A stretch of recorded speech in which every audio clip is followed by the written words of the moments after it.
Jadi, ini cerita gue ngelewatin badai di Gunung Rinjani. Cerita susah sambil galau kalau Rinjani itu indah gak sih? Perjalanan dimulai dari desa Sembalun. Ini tempat kita daftar ulang sebelum ke Gunung Rinjani. Habis itu, kita naik mobil pickup ke pos ojek kandang sapi. Sesuai namanya, di sini banyak sapi berkeliaran. Ojek Rinjani harganya 200.000 dan salah satu yang termahal di Indonesia. Jalannya emang jauh banget sih, dan buat lihat view-nya lebih mantep sambil duduk ya. Siap, Mas? Nah, kalau pakai ojek, buat jalannya baru mulai di sini, ke pos 4. Jalannya savana dan panas. Kebuka banget dan gak ada tempat berteduh.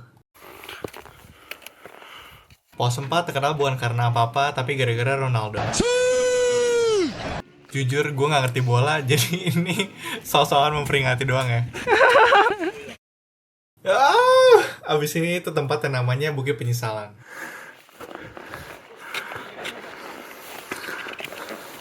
Tanyakan itu butuh 2-3 jam dan waktu itu hujan, hayah. Wah, jangan nih. Hujan.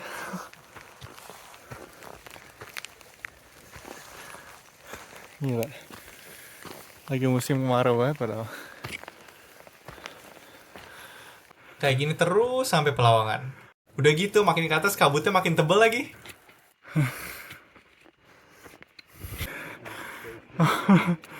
Sampai di Pelawangan. Kabut banget. Capek banget sih asli. Uh, Cuacanya nggak meyakinkan sih buat summit besok. Nggak kelihatan apa-apa. Rinjani. Sampai atas. Ke summit kira-kira 4 jam, sama kayak dari pos 2 ke Pelawangan. Bedanya di atas itu bukan tanah, tapi pasir dan kerikil.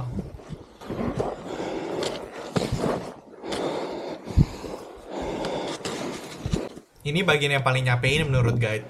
Kita perlu jalan 1,5 jam di pasir yang dalam banget.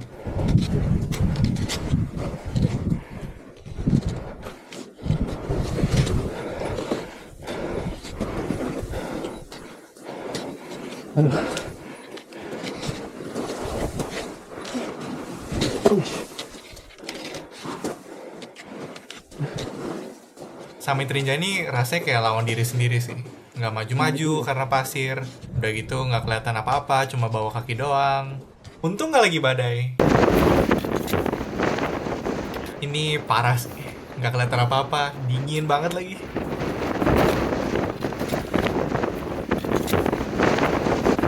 Kenceng banget anginnya, jadi kalau dia istirahat langsung gemeteran. Nah, ini dia saatnya letter E. Menurut gue, dibanding yang guide bilang susah, ini lebih susah sih. Pasirnya emang gak dalam-dalam banget, tapi banyak kerikil dan bentuknya tuh gak konsisten. Jadinya makin gampang buat jatuh. Kalau kata pepatahnya Rinjani, maju 3 langkah, mundur 1 langkah. Letter E tuh juga susah karena posisinya ini tuh udah 3 jam mendaki, dan tangan lu tuh udah mati rasa gara-gara badai. Grup kita berhasil sampai sebelum sunrise, cuman kecewa sih. Karena kabut, sunrise-nya jadi kayak gradasi warna doang kelihatannya. Summit Rinjani sangat indah. Putih bersih. Tidak ada noda. Nggak kelihatan apa-apa, jadi pose-pose aja sih. Siapa tahu pas lagi pose, pemandangannya kebuka gitu kan. Udah nunggu lama nggak kebuka-buka, akhirnya kita turun. Kalau ada hal yang bagus dari Summit Rinjani, turunannya mantep banget sih. Pasirnya nyusahin waktu lagi naik, itu jadi kayak bantal pas waktu turun. Enak kayak dipijat. Wah, enak banget. That's crazy. Pas lagi turun, gue mikir sih gimana jadinya kalau Rinjani itu cerah.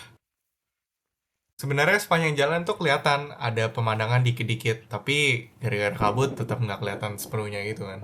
Rinjani itu sebenarnya gunung yang pertama kali nge-inspirasi gue buat mulai naik gunung. Dulu gue pernah ke air terjun di kaki gunung Rinjani, dan waktu itu gue mikir, kalau bawahnya aja kayak gini, gimana atasnya? Sambil jalan ke camp, gue cuma bisa menyesali karena badai. Ke Rinjani jadi cuma capek doang dan ada korban lagi. Sampai di camp. Kayak korban. Nggak ada waktu berduka buat tas sama pol gua, kita langsung packing dan jalan ke Segara Anak. Kita buru-buru soalnya, jalan ke Segara Anak butuh 4 jaman lagi, dan turunnya tuh terjal bawa beban. Jalurnya kayak gini, batu-batuan, dan harus bawa carrier ke Segara Anak. Jalan ke Segara Anak masih kabut banget dan bikin gua mikir-mikir lagi. Kayak ekspektasi gua buat lihat Rinjani. Soal keindahan Rinjani yang sayang sih. Kalau ditanya Rinjani worth it atau enggak, menurut gua Rinjani diselamatkan karena ada momen-momen kayak gini. Wah, akhirnya Rinjani terbuka. Wah.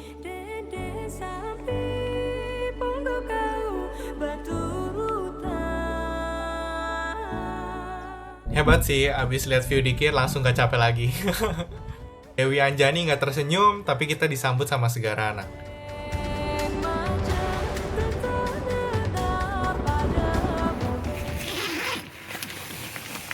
Cuacanya mulai bagus pas waktu kita udah di Segara Anak. Danau ini gede banget, dan gue ngerti kenapa dinamain anak laut dalam bahasa Sasak. Anak dari bawah tapi bisa kelihatan gradasi warna-warnanya, kayak ini agak hijau, biru gelap, sama di situ biru terang banget. Di sini ada banyak banget binatangnya, dan salah satunya jadi tujuan utama orang kesini. Mancing! Wah. Nggak dapat ini. Dapat sih. Lagi buru-buru ke tempat mandi air panas karena gue kecemplung pas tuh nyoba nangkep ikan. Tersebut gawat. Ya jadi gue gagal nangkap ikan pakai tangan, malah nyebur ke dalam danau deh. Oh, let's go. Wah, nice. Rinjani emang luar biasa. Dari Segara Anak menuju Torean, please cerah. Yes. Buat turunnya kita lewat jalur beda, yaitu Torean.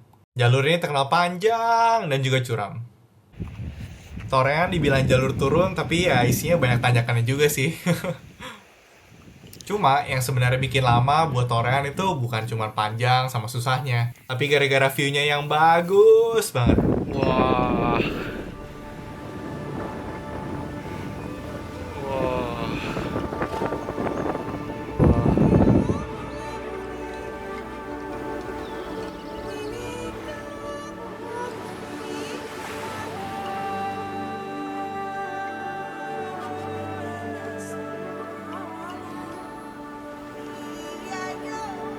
Dan gini nih rasanya kalau jalan di sepanjang dua tebing Torean.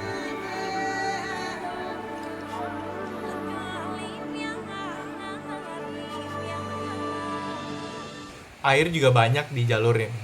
Sepanjang jalan kita banyak ketemu sungai dan juga mata air. Ditambah dengan kemegahannya, gue ngerti kenapa jalur ini itu jalur ziarah. Salah satu tempat yang dibilang sakral di sini adalah Goa Susu. Ini sekarang kita lagi di atasnya, dan kalau dilihat dari bawah jadinya kayak gini. Dari goa ini mengalir air kalak panas yang dipercaya buat pengobatan. Tempat berendam air panas Goa Susu. Wah.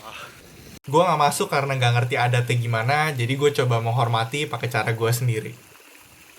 Di dalam banyak air netes dari batuan yang bentuknya kayak puting susu, makanya namanya Goa Susu.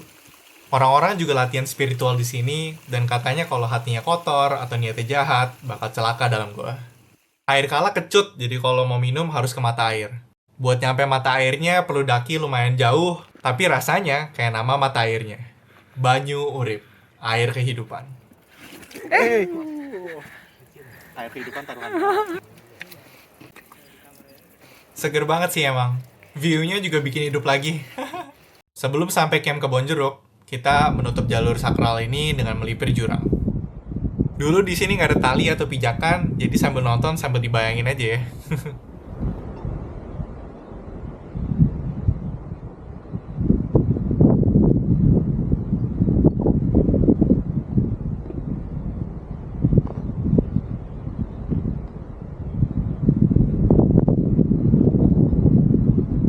Nama campnya Kebon Jeruk, tapi sayangnya kebunnya udah nggak ada. Yang ada, sungai buat cuci-cuci sama main air. Woo!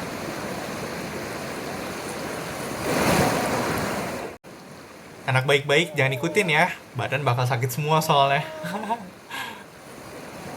Pas balik ya, kita harus lewat Panjat Tebing Mini. Ini sebenarnya gara-gara nyasar aja sih. Jalan benernya mestinya melipir dan kalian nggak usah lewat sini. Abis itu, kita bermalam di camp, lihat purnama sambil makan kue bulan. Masih usaha dia, tapi bagus loh dia. Ini dalam Pak.